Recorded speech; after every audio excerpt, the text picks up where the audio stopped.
John was working in his science lab, got blasted by gamma rays. Now he's smashed trivia, John, always smashing.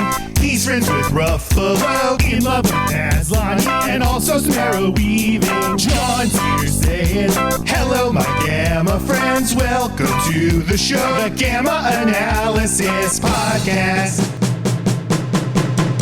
And hold. Smash.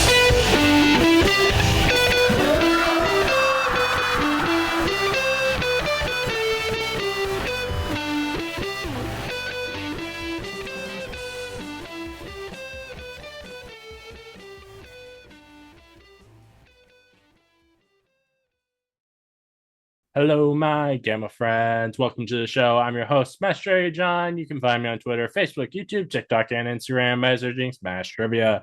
I'll be the one with the big old green and the profile picture. This is the Gamma Analysis. Basically, I'm going to review everything Hollywood movies, TV shows, and I also do random other geeky films. Hope you enjoy. Smash Trivia presents the Gamma Analysis. I want to ask everyone listening, please do sign for me. Please share the hell out of this podcast with all your friends. If you don't, Hulk will be angry. Now let's smash right into this episode. Today's episode is a review of Frankenhooker with my friends and Marcey and Bede from the Super Network. How you two doing? Hello. Hello there. Thank you for having us back. Well, it's been a little bit for me, unfortunately, with some health and scheduling issues, but I'm so happy to be back and happy to be back on the show with my partner in crime for all things podcast and a bloody good time, Bede, and of course back on your show, John. So thank you so much. Thanks for coming on.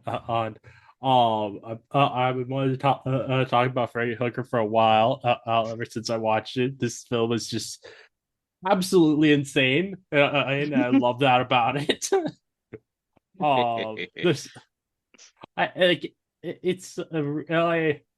What do you guys think of this film? Well, I'll let you go first, Marty, because I know if you like, a place in your heart. Yes. Yes. Well, it has a special place for you too. We covered this, I think, was it my pick a few years ago on the To Be Tuesdays podcast? I believe it was, yes. Yeah, so it was a few years ago. So that was a fun episode of the show, but also in regards to this film, Bede and I got the chance to see it at the start of last month as part of, weirdly enough, a Christmas celebration at the movie theater with Frankenhooker. So that was awesome. It was a lot of fun to watch a movie like this on the big screen, but with a lot of other people that hadn't seen it before. And where do you even start with describing Frankenhooker? It does not take itself seriously whatsoever. And you are really just along for this ridiculous ride of, what's the tagline? Like nuts and bolts and... I'm struggling to remember the tagline now. It's a terrifying tale of sluts and bolts. That's it. Thank you. But yeah, what, and I think Bede, you'll probably agree with me as well, with Frankenhooker from Frank Henenlotter. If you look back on his filmography, starting with Basket Case, which is a very cheap and grimy and nasty little movie that we love and adore. And you go, if that was all you knew, you would not expect Frankenhooker to be like this insane horror comedy, even though Basket Case did have its funnier moments. But I feel like his filmography along the way kind of lent into the more comedic and silly aspects, especially if you have ever seen the sequel or sequels to Basket Case, which are complete polar opposites of the original film. Bede? I feel like that ends up happening a lot of times with older horror movie franchises. They go with the sequels, they end up going silly. Yeah, and I think it was for the better that they did in terms of basket case because they are a lot of fun, a lot of fun. I was going to say, blah. Totally. I was going to say, Bede. I'm blabbing a lot, Yes. but we should hear from you about Frankenhooker. Is this an Well, Frankenhook. inspiration for you, Bede? First of all, honey, it's not an inspiration for B, but it is inspiration for Louise, honey. Oh, hi, Louise. Well, I thought I'd come and interrupt your podcast.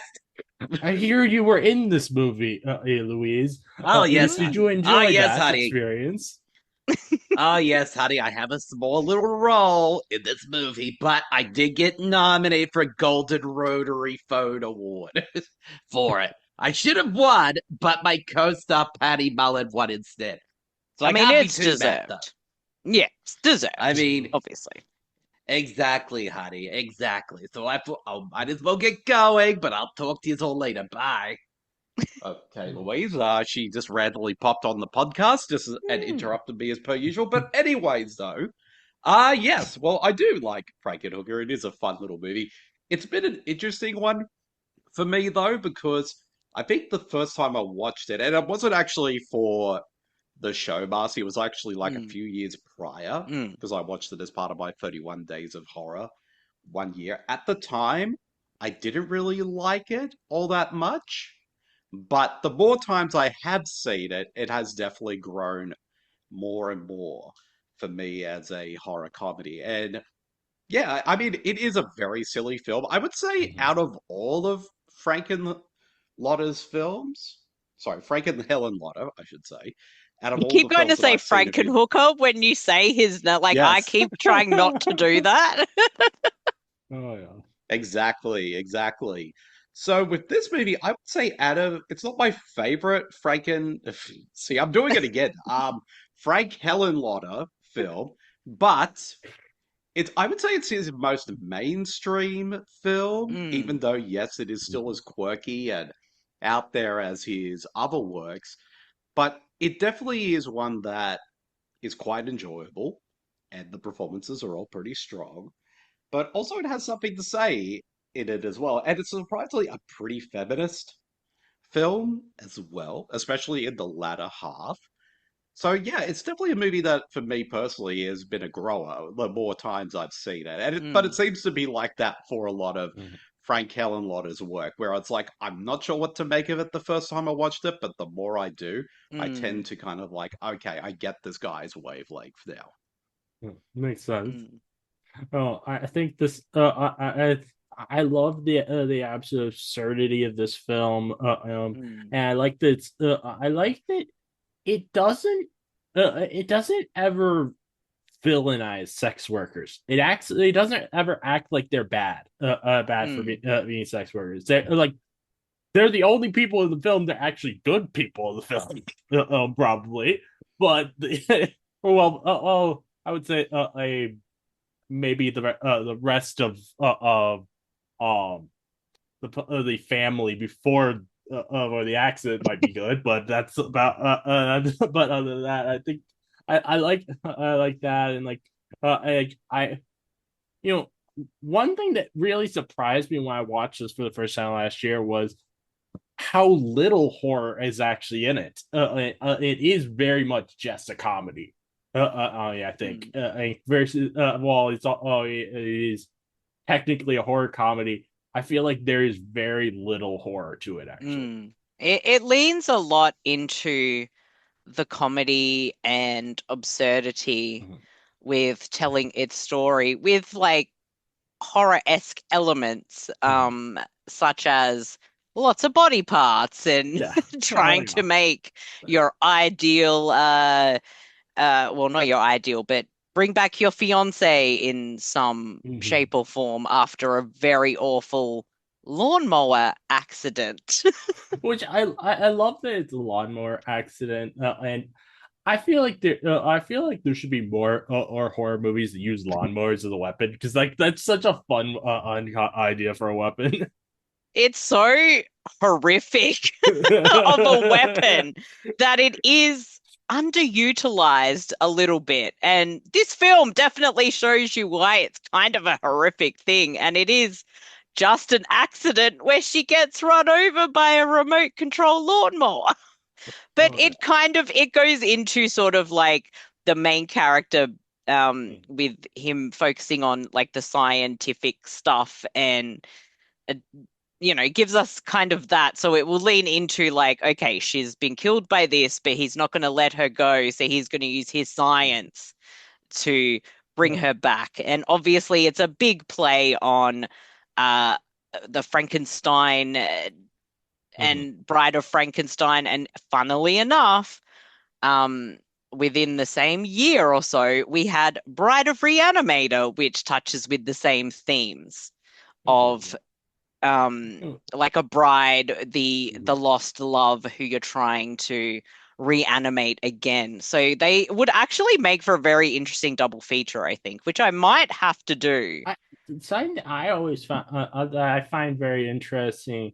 Um, this so this is very much this idea of a raunchy version of a Frankenstein story, Mm, and and there are two other films that really fit that definition. Isn't that I also love them, but they are so wildly different films from this. And those are Lisa Frankenstein, and also is kind of a Frankenstein take, and kind of a way does similar things with it of they're looking for particular parts that are would be attractive and then also Poor Things and it's also like that. It's and I find it interesting how this basic concept of a raunchy Frankenstein story, but all three of these films are so wildly different. I think, Bede, Oh, yeah, you've seen those, and I think you can add more. I do really need to get onto watching Lisa Frankenstein.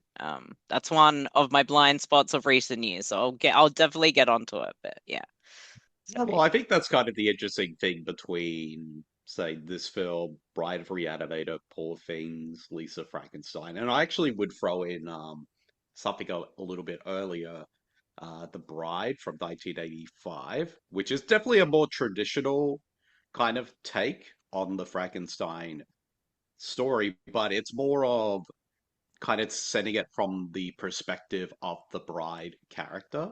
So it's kind of an Interesting. interesting, if, like watching all of these movies as kind of a weird marathon with all of them. Mhm. But it's interesting too that they all do have their own kind of feel, ideas, and Mhm. yeah, they do have this very similar concepts, but they all approach their stories differently. And in something like Mm, Lisa Frankenstein, which I was a bit mixed on, but one thing I think is interesting about that film is it could have gone sort of the traditional route as something like Frankenhooker and a few others, but this time though it's the woman who's the creator Mhm.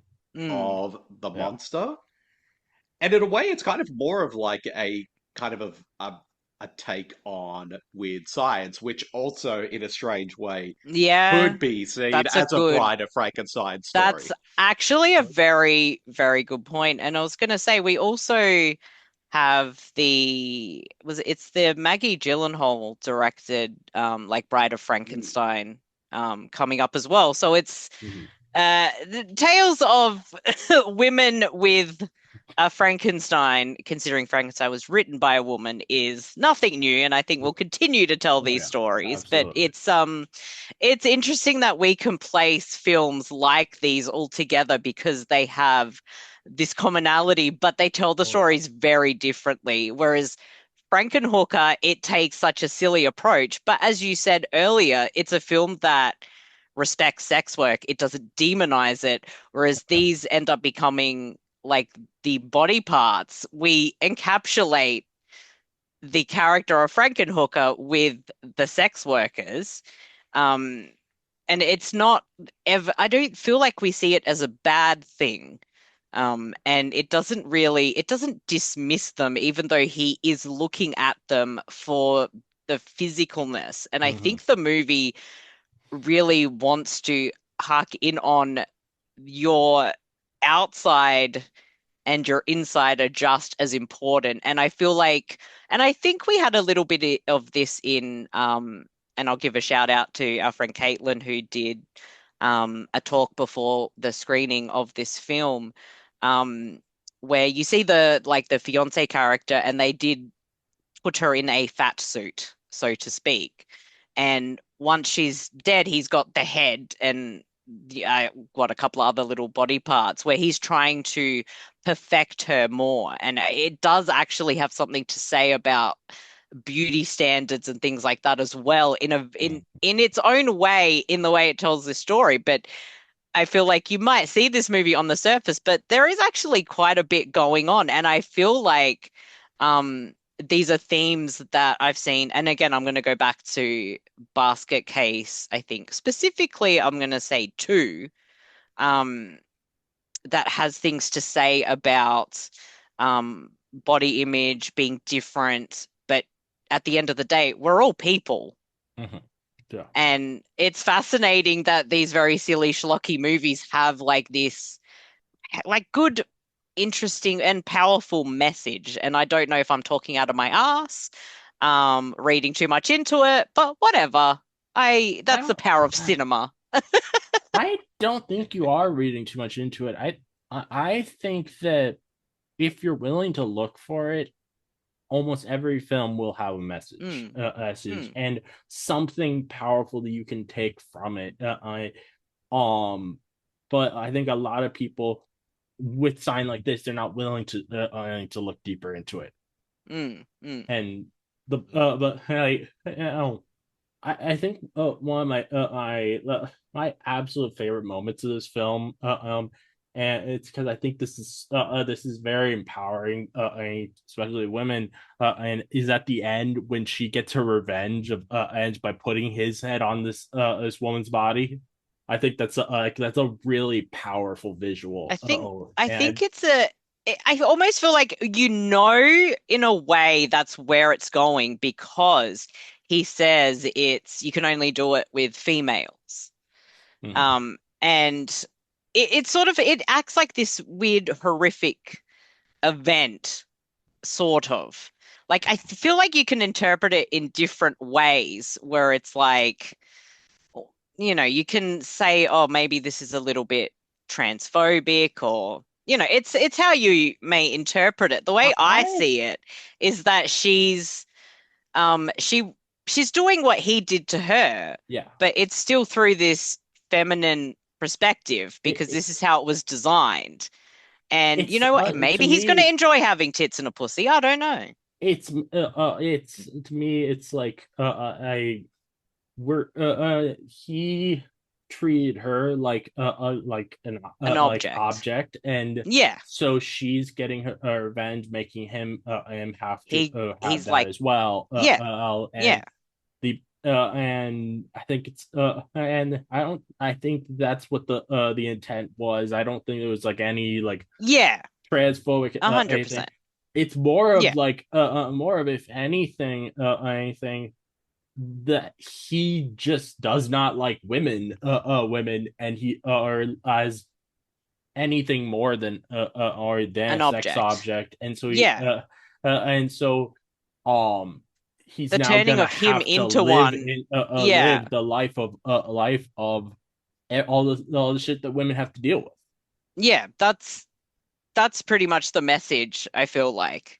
Um, where it is like he does see women as objects, and I think that's the point of the film is you really Yeah. shouldn't be doing that. Yeah. And the fact that, oh, he's gonna have to deal with it, and it's like the ultimate, like, oh well, you're gonna have to live and deal with the shit that you put people through. You know, Bede, do you have anything to say? Because I feel like me and John are talking too much, and you haven't said much. Well, I mean, it definitely is one of the things that I think is what I really like about the film is that it kind of dives into those themes of whether with men kind of viewing women as objects. Like, you kind of get the sense of that because even though yes, Jeffrey is in his relate is in a committed relationship with Elizabeth at the beginning, but she's portrayed as a very normal girl of normal in terms of her body shape, her looks, but she's still gorgeous. I think she's just as gorgeous as the first half of the movie is, where she turns into Frankenhooker later on. But I of mean, she's course, stunning. Doesn't matter how you look at it. But yeah. I mean, I feel like at the end of the day, I mean, even then though, I mean, she could have avoided that lawnmower because it was pretty slow. But I think Not like victim scenes shaming like, or anything, but but no, but scenes like that kind of a scene shows you where Jeffrey's mind is at. Does he give a shit that he's got this amazing fiance? No, he's caring about his fucking science bullshit. I think Yeah. as well, like with that scene, though, yes, absolutely, it doesn't really make it may not make a lot of sense in real life that she didn't get out of the way. Yeah. I think it kind of works within this idea of the film of women not having agency, Mm. and it kind of takes agency to move out of the way. Mm. and it also kind of just like, but yeah, and that, and also too, like during his grief and him trying to figure out exactly what to do, and he comes to the conclusion he's going to rebuild her body because he still has her head in a jar, which Yeah. I do love the news bulletin scene where it talks about, oh yeah, like yeah, the police are like, yeah, she's very much dead, but her head and other parts are missing. We're missing, We're yeah. still trying to It's a we're still trying jigsaw to track puzzle. those down. Yeah. Exactly. So, and he thinks, okay, I'm gonna bring her back to life. And you think, okay, he is distraught, he's got grief. But of course, as he goes into the city, meets up with all these different sex workers and he just doesn't want to get one. He gets multiple ones and then goes Because it's over the every pick and single one of them thoroughly. choosing. Yeah, and Because yeah, exactly. I feel like I'm It going to get my feminist rage is coming out, but it's like, it's this, I don't know, I feel like it's almost this old school mentality of men wanting to build the perfect woman. And it's like, it's not a reality, and a woman can't build a perfect man. We are who we are. So I think these kind of messages in a movie like this is fantastic. But the way these scenes are done are so much fun. Sorry, Bede, I cut you off. Okay, I'm used to it. Well, what I was saying is though, it kind of goes from him trying to bring his beloved back to life, and Mm. then going through all these different sex workers, analyzing every single part, trying to find the perfect person who he thinks could be a good body replacement for Elizabeth. But then, of course, it's like, oh, they all have different bits and pieces that work, and you realize, oh no, he's more about the physicality Yeah, Mhm. absolutely. than her mind or her personality. And then once he rebuilds her, and then basically goes around town in that awesome outfit and that awesome look, which is very iconic, and her going around, you want any money? Got You want a date? anybody? Want a date? Which Can you which I pay think me? again the way that she talks afterwards is going along with it with how he doesn't see women as having any agency. Yes. Yeah. Because she's repeating just these simple Mhm. phrases, but we see like she's still there. You know, it's yeah, there's it once you go deeper into this film, as silly as it is, you're like, there's so much here. Like it really is like taking down like these beauty standards. Like again, when he's trying to find these perfect bits, like everybody's got flaws. Mhm. No, That's one just thing who we are. I thought was funny, but with that, it's how like how he was so sure he had found on the perfect legs, and then afterwards Yeah, the legs. when he goes to use them, he's like, oh shit, these have bunions, Yeah.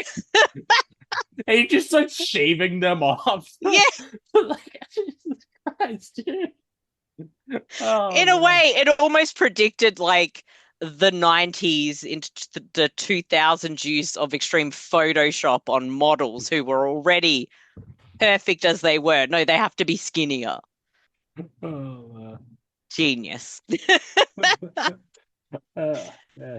Yeah, Exactly. oh, outside of just like the actual deep conversation of this film, I think my favorite film was a scene just from a comedic aspect. It's just the explosions of the bodies as after they took these super drugs. The super like cocaine or whatever Yeah. it was. Oh It is that was funny. I love that scene. It's so goofy. You know oh it's obviously something I probably that I would like. It's I you get boobs and then you get explosions. There's boobs, explosions, and there's definitely no shortage of boobs and Yes. beautiful women that you can admire very much. But that when they all explode and he like has to collect all the parts, it's just what the fuck are you even doing, dude? Oh. He justifies it to himself by being like, they'll decide to take the drugs. I'm not actually making them do it. You're not a very good person, Jeffrey. One thing that I thought was interesting that he said that was actually something that's kind of right. I where he was commenting on this newscast as of someone who was saying how they think that sex work should be legalized. As and he was like he agreed with it. And I think that's really interesting because because everything else in the film he's like he seems to be in the wrong mind with, but with that I'm like I think that they absolutely should be legalized eyes, and I think it would be much safer for women if it was legalized because there would be regulations put in place. There would be lots of rules put in place that actually help them. It really is. It's the world's oldest profession. Just And just like that with it's still weirdly taboo yeah in this day and age. Come on. like I I remember mean, I remember the other we day. can't say too much. I mean, brothels are legal in our state, so I remember the other day when Bede knows. TMZ reported that or that I'm forgetting Oh, the name of Daniel the act. Stern Yeah, Daniel Stern arrested for trying soliciting. to solicit prostitutes. Like and like nobody was angry at him. They're just like, why is this science Why getting is this a arrested? law? That's so stupid. If There's he were in consent on Melbourne, all he would ends have of been this. fine. If he were in Melbourne, he could have walked across the road from Bede's house to the brothel, maybe had a good time. We haven't been there, we don't know about their standards, but he wouldn't have Well, been freaking arrested for doing that. well, to be fair, Marcy, like it'd probably be that brothel across the road from where I live would probably be the perfect place for Jeffrey to go to because according to online reviews, what if someone named Sonia stole someone's prosthetic leg? Yeah, apparently Sonia steals legs and loves and everything. Allegedly, allegedly. Allegedly. Yes. I don't think Sonia was their real name, to be fair. Well, yes. Yeah, I just found that interesting that all the rest of these things in the film he seems to be in the wrong place, wrong mind of. Yeah, but But on that, he's like, but on that issue, he's like, I think that this should be legal, and which kind of makes sense as him being a doctor, or him thinking of himself as a doctor, that he would care about like the like safety procedures. but he's Mm. also quite happy to pay, so I mean, yeah, he's which got is a all weird the thing money. considering his character. Sorry. Then, of course, like he's happy to pay all the sex workers because he's got enough money to sort of pay for their time and all that, which they're all very appreciative of. But of course, like once they get angry and then they discover that he has those drugs that look like ice in the in in the bag, and once they start taking them, that's when they just explode. It's so funny though. Which makes you And wonder what the the hell did he put into those drugs that actually makes them Right? explode? What was in these? Get these drugs off the street. and also too, let's not forget, Marcy, having we you and I have seen quite a few of Frank Hellenlotter's work. Like he's someone who's not afraid to say like these effects are cheesy, and it's when you're watching this scene, it's like the obvious looking dummies who that Oh, blow it's up. so good though, and like I appreciate like that low budget and the passion to do something, and they don't look perfect, but it works for the film, and it's fun. It makes it Oh fun. yeah, oh yeah. And I personally like very fake looking blood and gore effects in movies much more than real looking stuff. Of I think it really adds to the charm of a film when they let Mm. the stuff be like that. Um, and just like I love how over the top it is, and that's versus you don't really get that kind of feel when you have it actually looking realistic, like blood and gore Mm. effects. Yeah, when things are so over the top, there's like this is just gross because it's over the top, not because this is just nasty. You're dissecting someone, like things like that. They're silly. Like you're supposed to laugh. Oh, yeah. I would say like Peter Jackson's Brain Dead, aka Dead Alive. That also deals with a lawnmower, and he lawn mows the fuck out of him. And there's so much blood, it's over the top. But it's what it makes it fun. Like if this was full realistic serious, like I'd be traumatized. But Oh yeah. it's just silly fun. Like let's go. Mhm. Oh man. Exactly, exactly. But yeah, I think it's interesting though for me. Again, I mean, I think the only films of Frank Hellenwatter's work that I mean, haven't seen yet, and Marcy will have to check. Well, I will need to check these out because I still haven't seen Basket Case 3 yet, and I know you've been telling me I need to watch it because it is utterly insane, It has a even musical compared to number part in the 2. middle of the movie for some reason, Yes. and it's great. But also like his last film that he made, Bad Biology, which came out in 2008. So he hasn't made a film in 18 years, He which is kind of a shame because apparently has a film in 2015 called Chasing Banksy. okay, So I don't know if interesting. though it may be a documentary sort of thing, and because there's only two Sounds like actors in fun. it, and one of them's playing themselves. So Interesting. oh, speaking of sequels, I'm surprised that, with this being like probably his most popular or work, that he never made a Frankenhooker 2. I feel like it could be a lot of fun on watching the continued adventures of Frankenhooker. Wait, there's That's a a good document. He point. made a documentary. Sorry, Frank Hellenlotter was involved in a documentary about sexploitation. Okay, So I might have to watch that. so basically most of his films since Bad Biology had been mostly documentary work from Yeah, based there's what one I'm seeing about right here. Herschel Gordon Lewis as well. Hmm.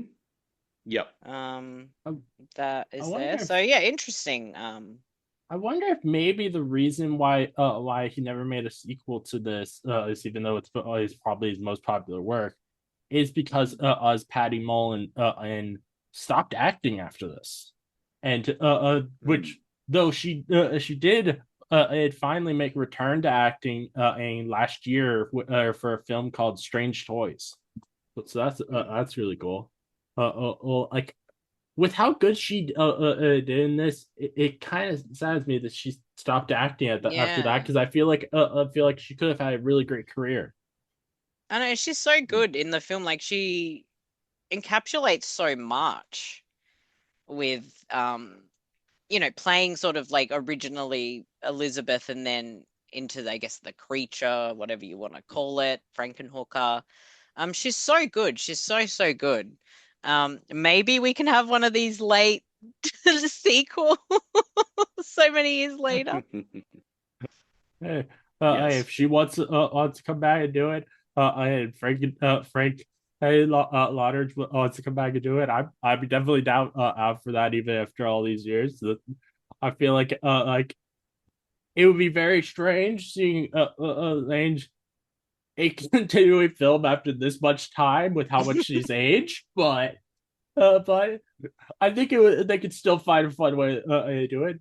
I mean, before she left the project, Leanne Quigley was planning on coming back as trash, Mm.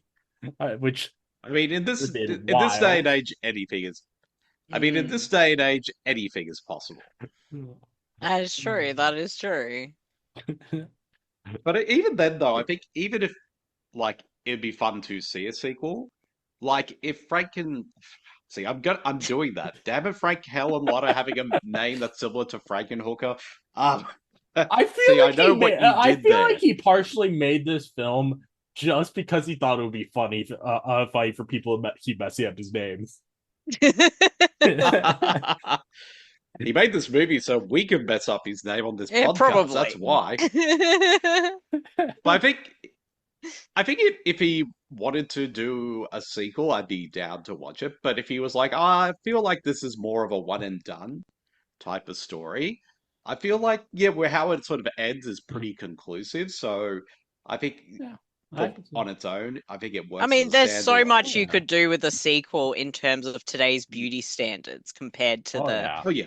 coming out of the 80s beauty standards. Like you could have a lot in there. But Mhm. you'd have to be practical. You couldn't you CG and stuff would just ruin it. For me anyway. Mhm. Mm. Yes. I think is there anything else that we should talk about this film? I think we've talked about just about everything. Yeah, I think Well, I we've feel like covered a yeah, lot well, of it.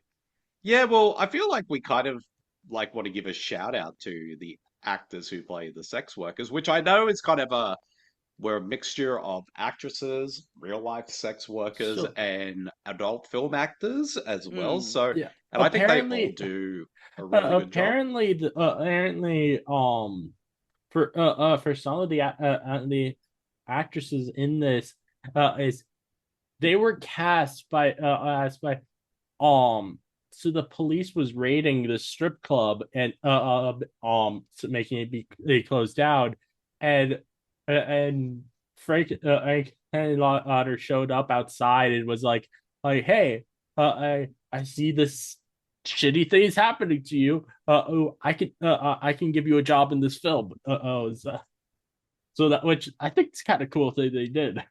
Yeah. I mean, I feel like and that if that's like who he is off screen, it makes sense with these themes in the film. Mhm. That he's like, oh, well, these people have lost their job for whatever fucking reason. Let's put them in the movie. Mhm. Make them some extra money. Why not? Yeah. Girl power. Yeah. Exactly. And we'll This end up by actually saying helps. sex work is real work, respect and pay. One thing, there was this character I was watching. I was like, I, I, I feel like if this film were bigger when it came out, it would have been Danny DeVito play this character. There's this guy, the guy that Frankenhooker takes off the street into the bedroom. Oh, yeah. He gives off Danny DeVito vibes so much. He was real into it all too. Like I feel like it very much particularly I feel like Frank Reynolds vibes from is from It's Yeah. Always Sunny in Philadelphia. He would be like the film like this. Yeah. He'd be into it. uh, Exactly. Yeah, he's really good, and that whole scene is hilarious. All It's right. great So, stuff. as one last thing, and I would like to do before we end this episode off, I have a short film that I would like to like us to react to. It's called Frankenbabes, Aves from Beyond the Grave. This was made by Andrew Bowser, a director that I really like the made made Onyx Fortuitous and Talisman of Souls, and Okay. it's basically described as like a mix between in Frankenhooker and Reanimator. Okay. So That's This has good. become a mini Tubi Tuesday podcast, Marcy. Or is it a YouTubey Tuesday? Yeah, YouTubey. Dead Meat We're in our case, Productions. like, Oh, we're in Pittsburgh. damn it, we're in John Waters territory once again. I think there was also some inspiration from John Waters in this. Yep. It's just like the ew. Well, I to be love fair, the that was a title, huge by the needle. way. Oh yeah. Yeah, that. So Oh, just slice and dice. Let's go. I oh don't think that's even possible. That blood would be absolutely, what is it, coagulated by now? Coagulated. Coagulated, yeah. Oh, Oh, she's got purple hair. when this was played at festivals, people liked it so much that now Andrew Bowser I think is planning on trying to make this into like a feature film at some point. ooh, That'd be cool. Keep the title because the title is pretty cool. Oh yeah. Frankendoe. That's pretty good production value for Oh yeah. a film like this. He said he said he was inspired by how much he enjoyed working on the practical ghouls in Onyx Fortuitous is a part of why he decided to make this film. Sorry, Oh my my gosh, dog it's a whole- decides to bark right now, doesn't he? It's a whole army of Oi. Frankenbabes. Freddy, chill, mate. Oh my gosh, it's Jimmy Simpson. Oh wait, is it He looks really? like Or does he Jimmy. just kind of No, look it's- like him? Yeah, it's Jimmy Simpson. Oh wow. I like how that one Frankenbabe's got Lisa Simpson hair. But they're also cool. Are We they have just to wearing join $6.99 twins Frankenbabes. dresses from the op shop, the secondhand Yes. shop? Freddy, can you stop barking, dude? I mean, Freddy's the sparky at all the Frankenbabes. I mean, he appreciates a nice Frankenbabe. I mean, there is a movie for Freddy that's a Frankenstein movie, Frankenweenie. Well, I mean, even I have a bit of a Frankenbabe in me because I have my Monster High Frankenstein inspired Stitches tattoo. Nice. hmm And I once convinced people because it goes all the way around my ankle, and someone was like, "Oh, what's the meaning behind having the stitches?" And I'm like, "Oh, my foot got cut off accidentally, and I used the tattoo to cover the scarring, and they thought I was serious." So people will believe anything. Yeah. I am just, but that is, I can't believe that's him in this movie. Like, how do you get him for your cool little short? That's cool.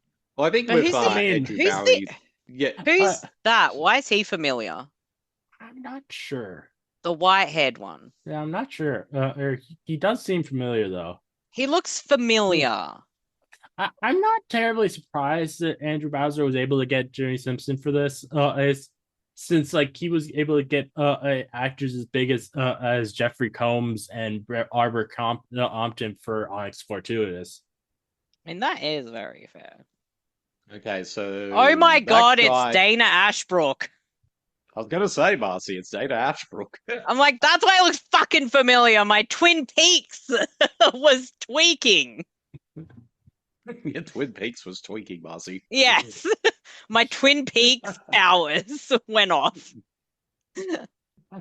You know what's funny though, Marcy? Speaking of Twin Peaks, I think when I watched like the first two seasons for the first time a few years ago, it was just so funny to me. Like, literally after I watched it. Like I just started Freddie. seeing Twin Peaks actors and everything afterwards. Because they're brilliant. Exactly. Freddie, be quiet, dude. Dude, I want a Twin Peaks vibe for my Frankenhooker type short movie. Frank and Marcy. Hey, I volunteered to actually play Frankenhooker in a new movie. Oh yeah. You should. Also, Andrew Bauer, if you're listening to this podcast, cast Marcy as one of the Frankenbabes. You should. I'm gonna go follow him right now. Frankenbabes are pissed. I'm they're on board with the drinking. Frankenbabes, for real. Although they should make the one with Lisa Simpson hair yellow, just so it can continue the trend. I look like she's got jaundice or something. Why does one of them look like they're dressed up? Indecent. Oh! Oh my god. You can't I'm show this sad on that was YouTube. indecent and I couldn't see it. Oh! Oh, let's go. Let's go, girls. Oh, Oh! Pasties and oh! whoa. We approve of the green booby. Definitely. And also the nipples being used as like charging stations. Oh, if I could charge electricity with my nipples, that No. would solve a lot of bills. All right. Oh, yeah. Oh no. Oh no, they're sucking out Jimmy Simpson's brain, I think. Well, that's probably a good It thing if definitely you've seen sucks what he something does on out. It's Always Sunny. They sucked his eyes out. Ugh. Oh. Hello. I want to hang out with the Frankenbabes. Not gonna lie, I want to be a Oh, yeah. Frankenbabe. I mean, to quote Bill Hader, mark me down as both scared and horny. Mark me down as scare roused. This is the Rhea Ripley cosplay convention. I love how Not it's Dana like the Ashbrook. dome with the brain. It's the looks are so clever. Let's see, that's Bill Moseley at It's so Silent good. Night, Deadly Night 3. Oh, he hasn't got a nose or a That's body. Walton. That's Walton Goggins from Fallout. They'll most likely cast Walton Goggins in this role once they do a big budget. They should actually. That would be awesome. Let's just eat some finger licking good. It's Kentucky Franken chicken. That was a lot of fun. Oh yeah. That was Oh, Oh my great. gosh. Actually, Marcy, I think some of these actresses who play the Frankenbabes were also in OnlyFans. Oh, Oh. and we were in OnlyFans. The connections yeah. continue. Oh man, that was That a was lot of fun. awesome. Thank you so much for showing us that. That was great. I love it. I love a little short film that just is delightful. I've been so interested in watching that ever since I heard he was making it. And since I know that you love of Reanimator and Frankenhooker or Marcy, I was like, I feel like it'll be a lot of fun to be able to react to this with Marcy. That was great. Thank you for having the extra added bonus of reacting. A bit like a To Be Tuesday to react to something. So, You know, in the realm of what we were discussing, it's a bit different, but you know what? It worked, and I hope more people yeah. check out Frankenbabes from Beyond the Grave. Marcy, having seen that, does that make you want to see the Onyx Fortuitous and the Talisman of Souls film that he made? Yes, I know I need to get onto this and check it out. On your recommendation, yeah, definitely. Maybe we'll have to get you back on To Be Tuesdays to show us this year. That'd be a lot of fun. Nice. I think we'll lock that in. Sounds good. I was like playing, and I think that's about everything to say for this podcast episode. So thank you everyone for listening. And if you like this game analysis, please give a 5-star review on Apple Podcasts or a 5-star rating on Spotify. If you love to hear your thoughts on the episodes, please let me know. If you'd like to listen to more from me, please subscribe. Many more game analysis from me coming, so keep on the lookout. This again is your host, Smash Cherry John, signing off.